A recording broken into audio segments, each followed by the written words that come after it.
سجدہ سوائے اللہ کے کسی کو جائز ہے؟ اگر کوئی عبادت کی نیت سے کرتا ہے تو سجدہ کفر ہے، اور اگر تعظیم کی نیت سے کرتا ہے تو حرام ہے۔ اعلیٰ حضرت بریلوی رحمۃ اللہ علیہ نے 50 کے قریب دلائل کتاب و سنت سے اور 100 سے زیادہ دلائل فقہ اور اصول فقہ سے بیان فرمائے ہیں کہ کسی اور کے لیے تعظیمی سجدہ بھی حرام ہے۔ نبی پاک علیہ السلام تشریف فرما تھے تو کچھ جانوروں نے آ کے حضور کے قدموں پہ سجدہ کیا، پیش نظر ہے وہ نوبہار، اور سجدے کو دل ہے بے قرار، روکیے سر کو روکیے، یہی تو امتحان ہے۔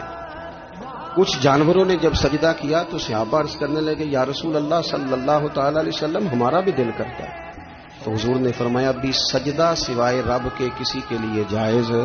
نہیں ہے، ہاں اگر جائز ہوتا تو میں خاتون سے کہتا کہ اپنے شوہر کو سجدہ کرے۔ نبی پاک علیہ الصلوۃ والسلام نے حد بندی کر دی